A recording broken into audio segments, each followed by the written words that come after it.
आइए, मैं अजय आपका आपके अपने Exam80+ यूट्यूब चैनल पर दिल से स्वागत करता हूं। दोस्तों आज से हम स्टार्ट करेंगे ग्रुप डी स्पेशल साइंस। ठीक है दोस्तों, हम आज से हमारे इस वीडियो का हमारे इस साइंस क्लासेस का यानी हमारे इस साइंस की क्लासेस का बहुत फोकस रहेगा only RRB group D. Okay, तो देखिए सबसे पहले हम ग्रुप डी की जो साइंस हमारी बनने वाली, देखिए आज तक क्वेश्चन बहुत सारे बनते हैं, लेकिन हम देखिए कॉन्सेप्ट देखेंगे कि साइंस में क्वेश्चन कहां से बनते हैं और कैसे बनते हैं। हम आपको साइंस का बेसिक कराएंगे, आप क्वेश्चन अपने आप बनाओगे और क्वेश्चन सॉल्व करना। ठीक है, तो दोस्तों आज हम आपके लिए साइंस लेके आए हैं। ठीक है, आज से हम आपको साइंस पर्टिकुलर पढ़ाएंगे, ऐसे यानी आरआरबी ग्रुप डी स्पेशल के लिए साइंस पढ़ाएंगे आपको। तो देखिए साइंस में सबसे पहले हम आपको बताने वाले हैं। चलिए देखो दोस्तों, खोल दो पंख मेरे, खोल दो पंख मेरे अभी उड़ान बाकी है, खोल दो पंख मेरे अभी उड़ान बाकी है, अभी जमी नहीं है मंजिल अभी पूरा आसमान बाकी है, जमी नहीं है मंजिल अभी पूरा आसमान बाकी है। लहरों की खामोशी को समंदर की बेबसी मत समझो, जितनी गहराई अंदर बाकी है उतना ही तूफान बाहर बाकी है। तो दोस्तों चलिएगा, देखिए आज हम आपको साइंस पढ़ाने वाले हैं। देखिए साइंस,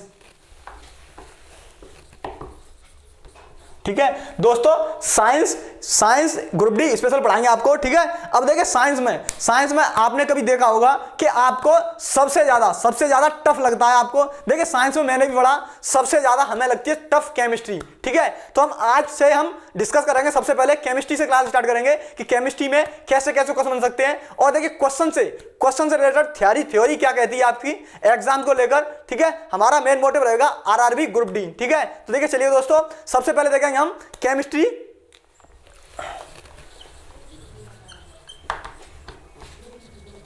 यानी रासायनिक विज्ञान।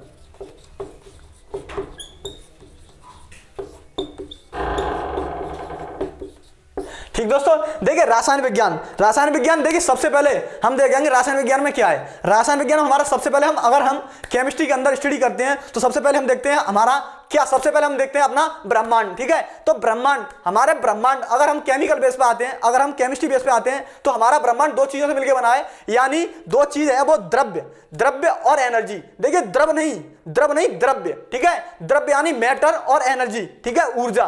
ठीक है, देखिए दोस्तों, ये दो चीजों से मिलकर बना है। ठीक है, हमारा ब्रह्मांड। तो देखिए हम देखेंगे आपको, सबसे पहले हम देखेंगे मैटर क्या होता है। देखिए दोस्तों, द्रव्य क्या होते हैं। ठीक है, द्रव्य यानी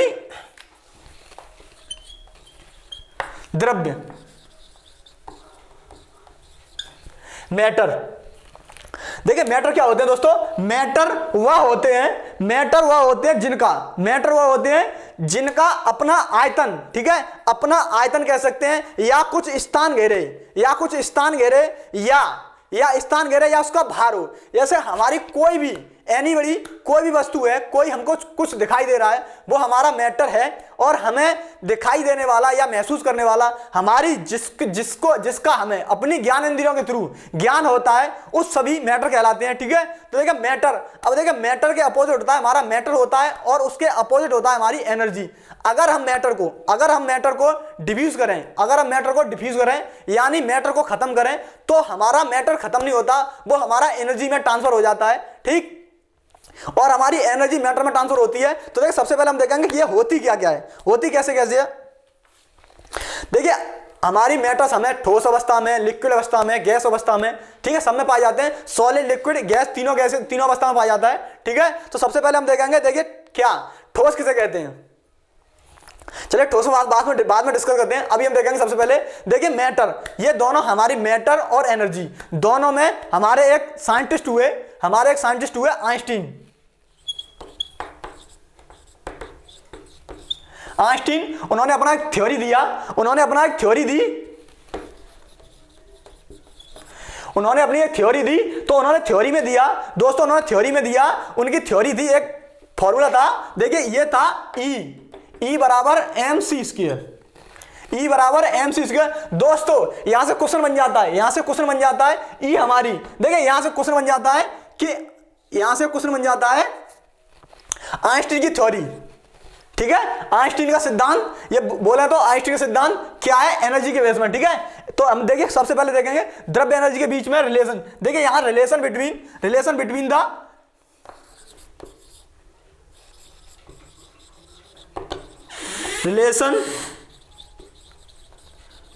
the between the matter of energy, matter and energy, ठीक है, relation between the matter and energy, mass and energy,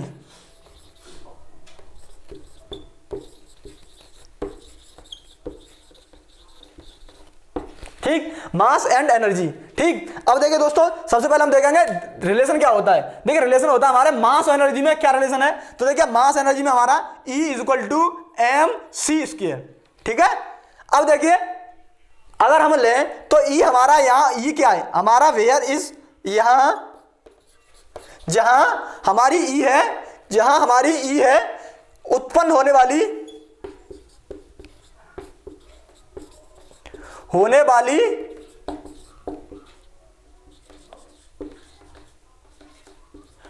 energy, यानी उत्पन्न होने वाली ऊर्जा,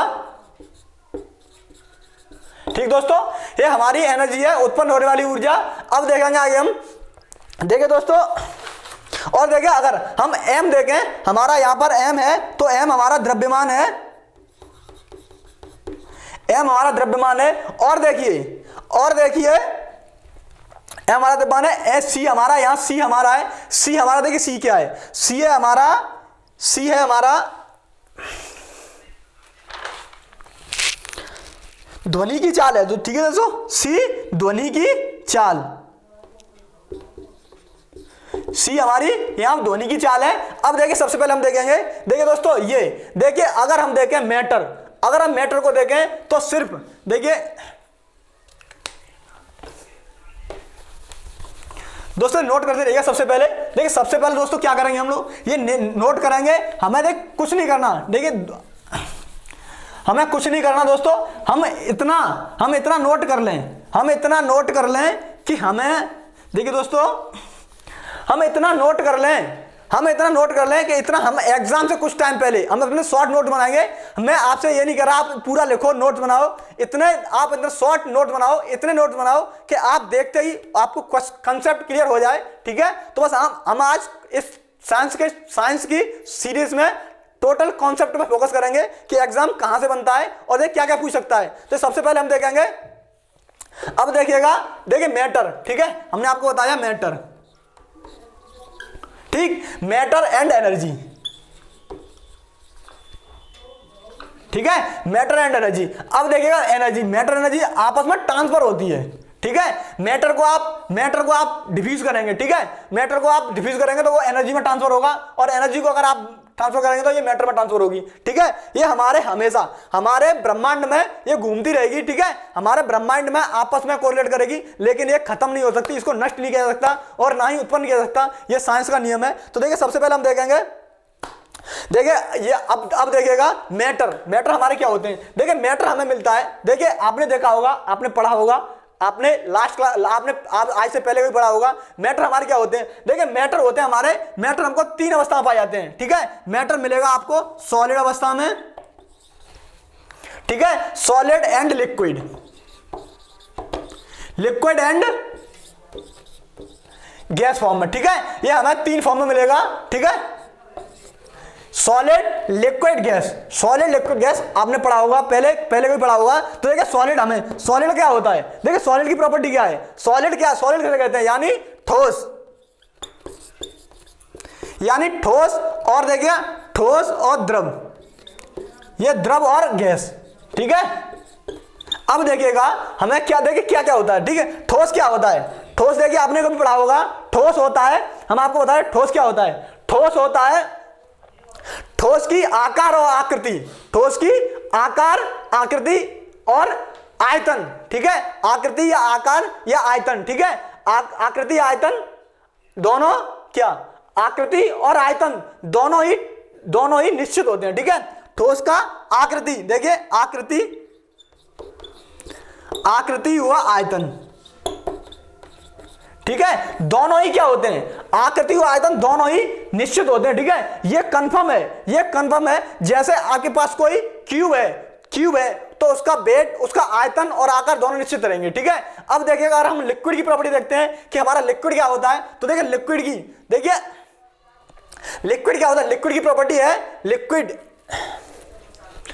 की प्रॉपर्टी है लिक्विड का आकार अनिश्चित होता है लेकिन आयतन निश्चित होता है। ठीक है, लिक्विड, देखिए लिक्विड का आकार अनिश्चित होता है, आकार अनिश्चित होता है, वो आकृति आयतन निश्चित होता है। ठीक है,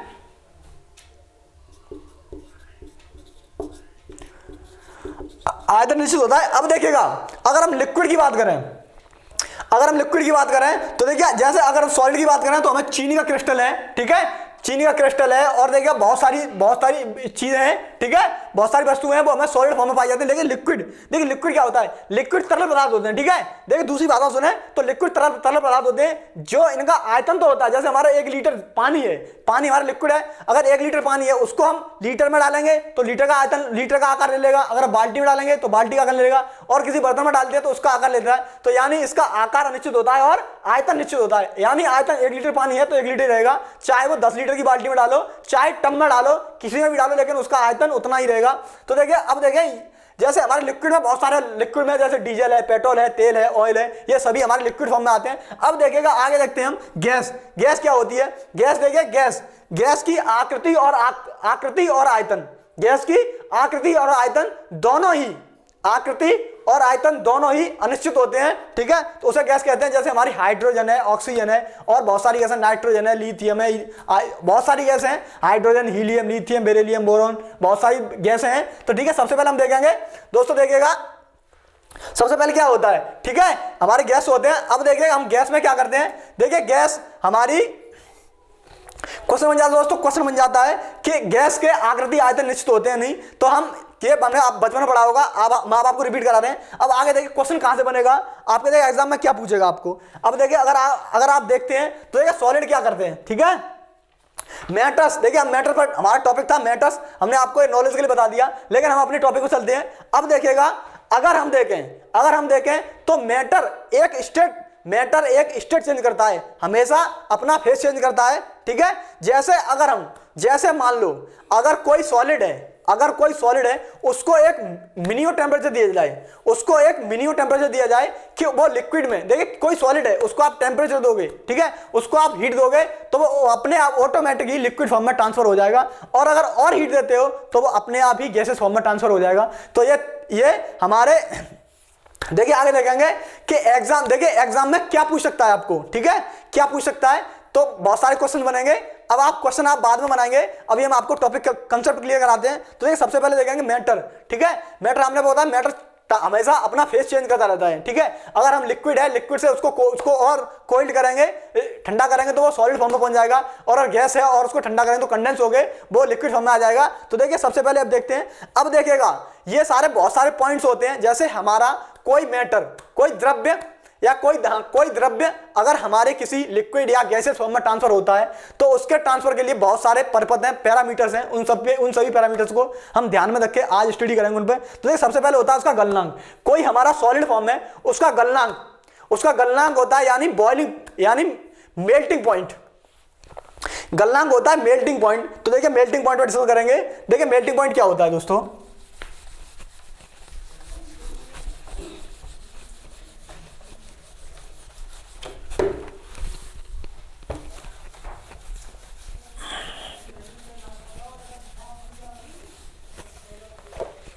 दोस्तों मेल्टिंग पॉइंट। ठीक है, मेल्टिंग पॉइंट,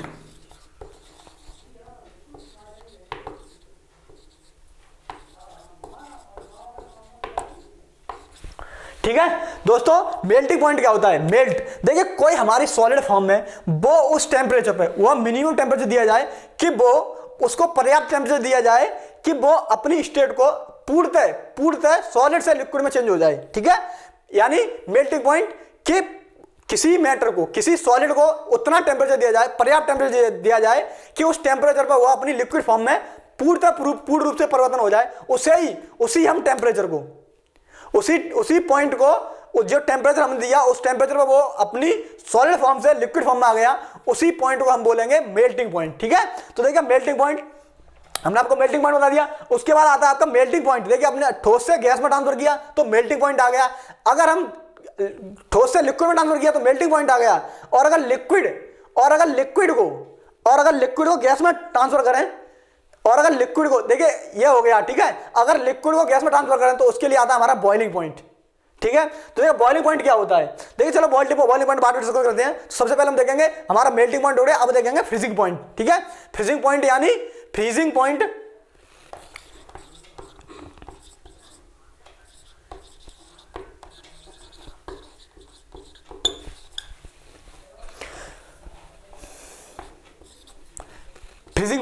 यानी फ्रीजिंग पॉइंट वो होता है जो, देखिए फ्रीजिंग पॉइंट होता है जो हमारी वस्तु लिक्विड से सॉलिड में कन्वर्ट हो जाए,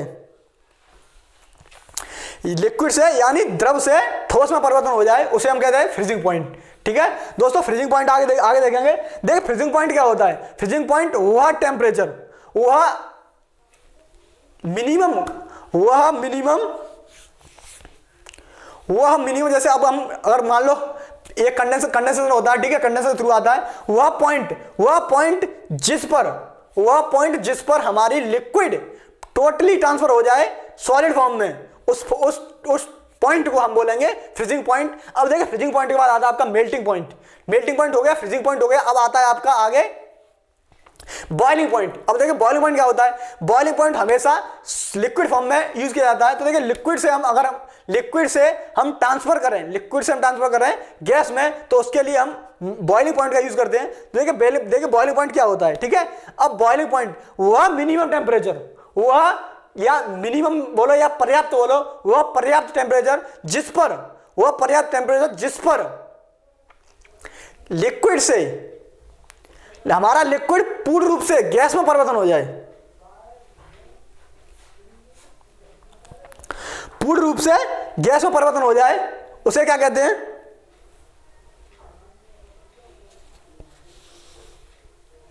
गैस में परिवर्तन होने के लिए।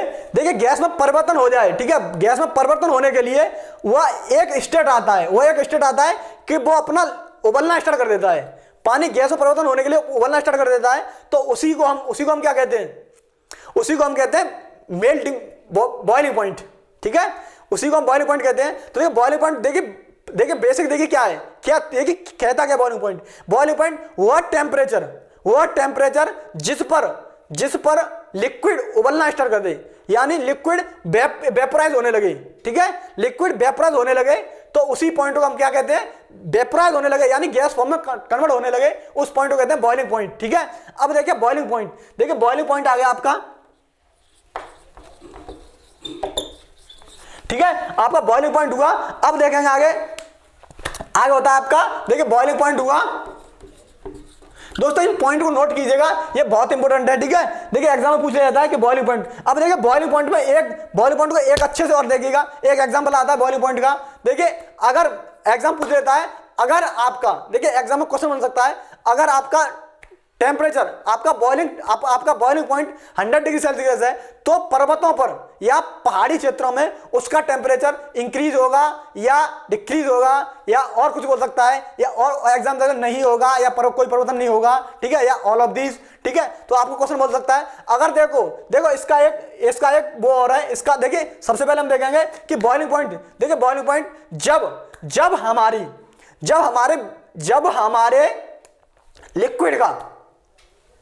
लिक्विड का वेपर प्रेशर, जब हमारे लिक्विड का वेपर प्रेशर एटमॉस्फेरिक प्रेशर के बराबर हो जाता है, तो उसी पॉइंट को हम बोलते हैं क्या, बॉइलिंग पॉइंट। जब देखिए दोबारा देखिएगा, जब हमारा वेपर प्रेशर एटमॉस्फेरिक प्रेशर के बराबर हो जाता है, तो उसी को हम कहते हैं क्या, उसी को कहते हैं बॉइलिंग पॉइंट। अब देखिए आगे देखते हैं, बॉइलिंग पॉइंट के बाद आता है आपका बाष्पन यानी इवेपोरेशन।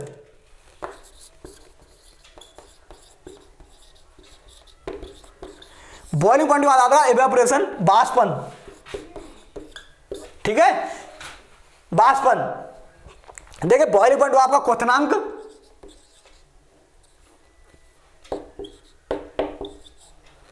बॉइलिंग पॉइंट हुआ आपका क्वथनांक। अब आगे देखिए बॉइलिंग पॉइंट हुआ क्वथनांक, और देखिए ये होता है आपका गलनांक। ये होता है आपका गलनांक, इन्हें हिंदी में नाम याद रखिएगा, ठीक है। और देखिए ये होता है हिमांक। दोस्तों इनके हिंदी नाम भी पूछे जा सकते हैं, ठीक है। अगर आपको हिंदी नाम दिया हो तो कंफ्यूज मत होना, ठीक है, इंग्लिश और हिंदी में। अब देखिए इस पर देखिए बाष्पन, इवेपोरेशन। इवेपोरेशन क्या होता है? देखिए वह टेम्परेचर जिस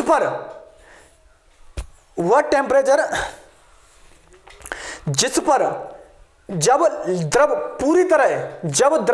पूरी तरह एयर में मिक्स हो जाता है, जब द्रव पूरी तरह एयर में मिक्स हो जाता है, यानी गैस फॉर्म में ट्रांसफर हो जाता है, उसको कहते हैं इवेपोरेशन। उस देखिए अब हमारी बॉइलिंग पॉइंट, देखिए बॉइलिंग पॉइंट इवेपोरेशन में क्या कोरिलेट है। देखिए अगर हम बॉइलिंग किसी चीज को बॉइल कर रहे हैं तो क्या हो रहा है, हमारा उबलने लगा। जैसे उसने अपना फेस चेंज किया तो जब फेस चेंज करेगा उसे बोलेंगे बॉइलिंग पॉइंट। और जो प्रोसेस हो रही है, किस प्रोसेस के अंडर कर रहा है, तो वो हो रहा है इवेपोरेशन, हमारा बाष्पन प्रक्रिया हो रही है, ठीक है, बाष्पन की क्रिया हो रही है। तो सबसे पहले देखिए बाष्पन क्रिया है। अब देखिए इसके बाद आता है ऊर्ध्वपातन, ठीक है, ऊर्ध्वपातन आता है। ये ऊर्ध्वपातन होता है आपका, ये ऊर्ध्वपातन होता है सब्लिमेशन,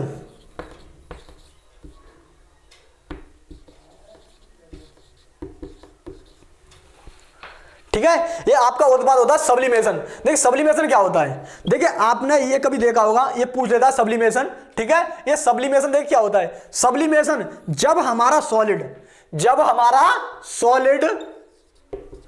डायरेक्ट कन्वर्ट होता है गैस में,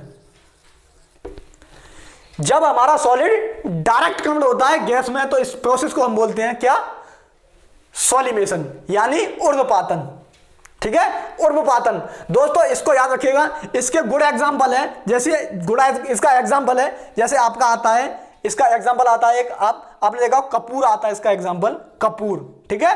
कपूर डायरेक्ट सॉलिड से गैस में ट्रांसफर होता है। और उसके बाद इसका एग्जांपल आता है, तो देखिए एग्जांपल पूछ सकता है आपको सॉलिड, यानी पूछ सकता है आपको कि सॉलिमेशन प्रोसेस के द्वारा हम क्या कर सकते हैं। यहां क्वेश्चन बन सकता है कि कपूर को किस प्रोसेस के थ्रू सॉलिड से या जलाया जाता है, या सॉलिड से गैस में ट्रांसफर किया जाता है। ये क्वेश्चन बनेगा आपके लिए, क्वेश्चन बन सकता है दोस्तों, ठीक है। केमिस्ट्री से बहुत सारे क्वेश्चन बनेंगे, ठीक। अब देखिएगा अगर हम देखें तो ये हमारी कौन सी प्रोसेस है, सैलिमेशन, यानी ऊर्ध्वपातन, ठीक है। दोनों देखिए, आपको दोनों नाम याद रखने हैं, हिंदी और इंग्लिश दोनों के, कंफ्यूजन नहीं होना दोस्तों। एग्जाम में कुछ भी पूछ सकता है, वो एग्जाम के ऊपर डिपेंड करता है, वो आपको क्या करेगा। देख कपूर है इसका, और दूसरा एग्जाम्पल है नौसादर है, और तीसरा एग्जांपल है इसका, ये भी पूछ सकता है नौसादर किसके थ्रू हो सकता है, किसके थ्रू, सॉलिड से गैस में ट्रांसफर हो सकता है, ये क्वेश्चन पूछ सकता है। दोस्तों कुछ नहीं पता है एग्जामिनर का कहां से क्वेश्चन लेगा आपको, ठीक है, वो एग्जामिनर को पता है, उसके माइंड में जो चलेगा वहां से क्वेश्चन बनाएगा आपके लिए। आपको हमेशा पूरी प्रिपरेशन करनी है। तो देखिएगा इसके बाद इसका आता है एक आयोडीन, ठीक है दोस्तों। ये और देखिएगा ये आयोडीन, ये तीन हमारे इसके गुड एग्जांपल हैं। इन तीनों को एग्जांपल को ध्यान में रखेंगे। मैं ये नहीं कह रहा कि इसको रटो, आप इसको ध्यान में रखो और अपने नोटबुक पर नोट करो। कम से कम इतना आपको ध्यान रहे कि हमने क्या पढ़ा था। बस एग्जाम से 2 दिन पहले देखो और आपको समझ में आ जाए कि हमने इतने दिन में क्या पढ़ा। अब इसके बाद देखिए, इसके बाद आता है आपका क्लासिफिकेशन, यानी वर्गीकरण।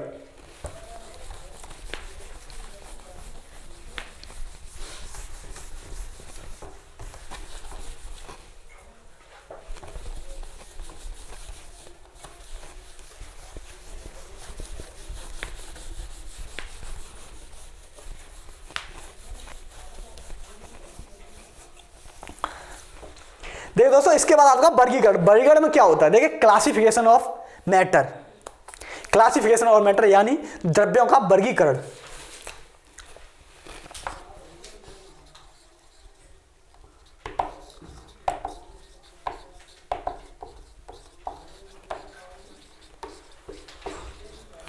क्लासिफिकेशन मैटर यानी मैटर्स, द्रव्यों का वर्गीकरण।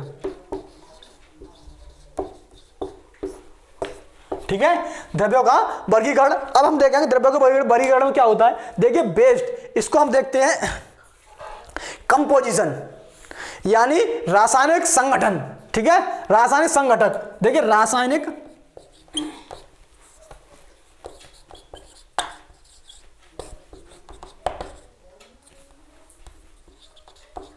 संगठक। ठीक है, रासायनिक संगठक यानी कंपोजिशन। ठीक, इसको हम कंपोजिशन के बेस पर आधार पर, इसको रासायनिक संगठन के आधार पर, रासायनिक संगठक के आधार पर इसको हम वर्गीकरण करते हैं। ठीक है, अब देखेंगे सबसे पहले हम देखेंगे द्रव्य को कैसे कैसे वर्गीकृत किया जाता है। तो देखिए सबसे पहले दोस्तों, देखिए इसको हम आपको देखिए इसको हम बहुत अच्छे से आपको बताएंगे कि क्या होता है। ठीक है, देखिए दोस्तों देखते रहिएगा और अपनी नोटबुक में नोट करिएगा। देखिए दोस्तों इसका क्लासिफिकेशन होता है, तो हम सबसे पहले देखेंगे द्रव्य। ठीक है, हमारा द्रव्य है, इसको हम दो पार्ट में डिवाइड करते हैं, दो पार्ट में डिवाइड करते हैं। तो देखिए हमारा दो पार्ट में डिवाइड होगा, तो सबसे पहले क्या आएगा, सबसे पहले आएगा शुद्ध पदार्थ। शुद्ध पदार्थ। दोस्तों क्वेश्चन आपको फ्रेम करना है, क्वेश्चन आपको फ्रेम करना है। आप क्वेश्चन कैसे फ्रेम करोगे मैं नहीं जानता, आप क्वेश्चन कैसे बनाओगे, क्वेश्चन कैसे सॉल्व करोगे। ठीक है, बस हमारा कॉन्सेप्ट है, हम आपको केमिस्ट्री का बेसिक बता रहे हैं। ठीक है, हम क्वेश्चन देंगे, क्वेश्चन यहीं से बनेगा। क्वेश्चन आप कहीं से भी क्वेश्चन बनाए आपके लिए, क्वेश्चन कहीं से भी बनाए, क्वेश्चन आप सॉल्व कर सकते हो। एक बार आप पढ़ लोगे तो उसके बाद हम देखिए क्वेश्चन बाद बताएंगे क्वेश्चन कैसे बनता है और कैसे हम इसको वो करेंगे। तो देखिए ये होता है प्योर सब्सटेंस। ठीक है, यानी ये होता है प्योर सब्सटेंस। और देखिए एक आता है अशुद्ध पदार्थ या मिक्स या मिश्रण। ठीक है, तो देखिए ये क्या होता है। देखिए सबसे पहले हम देखिए डिस्कस करेंगे। तो ये होते हैं हमारे दो टाइप्स के।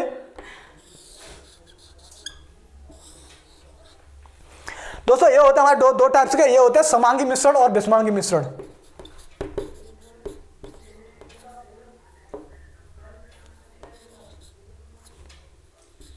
समांगी मिश्रण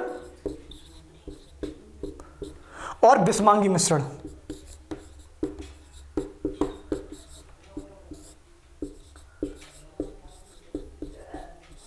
ठीक दोस्तों, अब देखिएगा अगर हम इसको देखें तो देखिए समांगी मिश्रण यानी होमोजीनियस,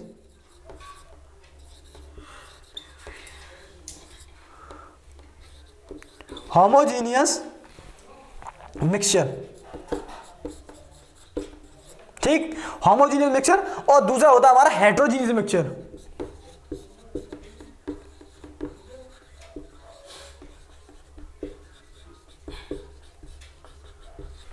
दोस्तों ये हमारे दो मिक्सचर होते हैं, हेमोजीनियस और हेटेरोजीनियस। ठीक है, तो देखिए इसको हम बाद में डिस्कस करेंगे। अभी हम आते हैं आपके शुद्ध पे। ठीक है, क्योंकि इसमें हमें ज्यादा पढ़ना है। तो देखिए इसमें हम देखेंगे शुद्ध में क्या क्या आता है। हमारे आते हैं, देखिए इसमें आते हैं हमारे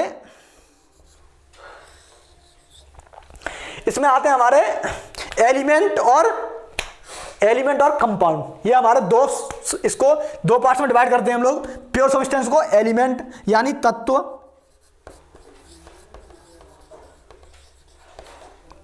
एलिमेंट और कंपाउंड।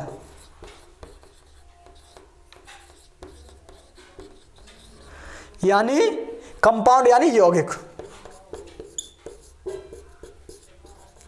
ठीक दोस्तों, अब देखिएगा ये हमारे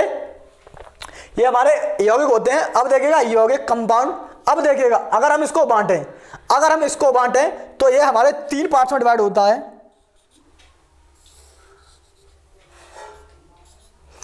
अगर हम इसको बांटे तो हमारे तीन पार्ट में डिवाइड होता है, धातु, अधातु और उपधातु। धातु, अधातु और उपधातु। तो देखिए सबसे पहले हम देखेंगे इसको धातु,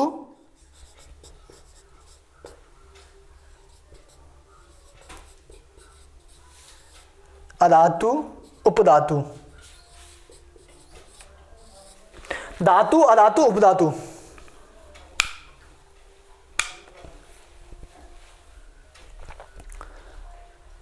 देखिए धातु क्या होता है, धातु होते हैं आपके मेटल। ठीक है, मेटल।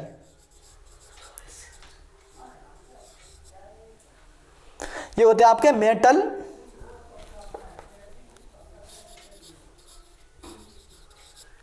और ये होता है आपके नॉन मेटल।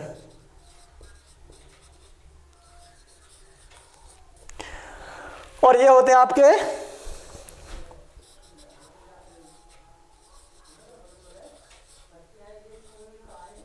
मेटलॉइड, ठीक, यानी मेटल ऑयल, ठीक है, ये आपके मेटलॉइड्स होते हैं, ठीक। अब देखेंगे आगे, देखिए हम इसको डिस्कस करेंगे आगे। देखिए दोस्तों, अगर हम इसको डिस्कस करें, अगर हम इस क्लास को डिस्कस करें, देखिए दोस्तों हम इस क्लास को आज यही समाप्त करते हैं।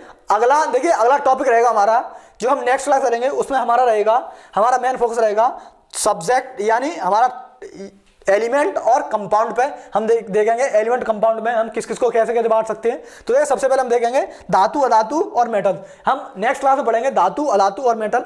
आज देखिए, आज के लिए इतना ही, ठीक है, बस इतना ही। कल हम आपको कंटिन्यूसली कराएंगे। तो देखिए कहते हैं,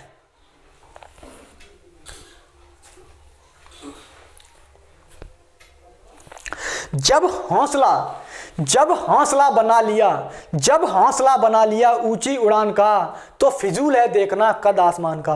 दोस्तों आज के लिए इतना ही। साइंस आपके, हम आशा करते हैं कि साइंस आपके अच्छे समझ में आई होगी। अगर हमारी वीडियो आपको अच्छी लगी हो तो हमारे चैनल को सब्सक्राइब करें, वीडियो को लाइक करें, शेयर करें और हमारी वीडियो पर कमेंट करें। हम आपकी कमेंट को अच्छे से रियलाइज़ करेंगे और उसके अकॉर्डिंग आपके जो टॉपिक हैं उनको ध्यान में रखते हुए आपको पढ़ाएंगे। देखिए दोस्तों, सबसे पहले केमिस्ट्री में ये देखेंगे मेन टॉपिक कहाँ है। आपके केमिस्ट्री हमने मैटर बताया, मैटर आपको बताया। तो देखिए मैटर से आपके क्वेश्चन एक से अधिक क्वेश्चन बन सकते हैं एग्जाम में। जरूरी नहीं है कि मैटर से बने, और बहुत सारे चैप्टर्स हैं, ठीक है, बहुत सारे कॉन्सेप्ट हैं, बहुत सारे कॉन्सेप्ट चल कराएंगे। और देखिए बहुत सारे हमारे ऐसे कॉन्सेप्ट हैं जो हमारे मेन टॉपिक्स हैं हमारी केमिस्ट्री में, तो हम आगे सभी का डिस्कस करेंगे। जैसे हमारा परमाणु हुआ, बहुत सारे हैं, ऊष्मा, हीट ऊष्मा, जैसे ट्रांसफर है, और बहुत सारे चैप्टर्स हैं, हम सभी को डिस्कस करेंगे तो धीरे धीरे, ठीक है। आज के लिए इतना ही। Good bye, take care, take yourself. जय हिंद दोस्तों।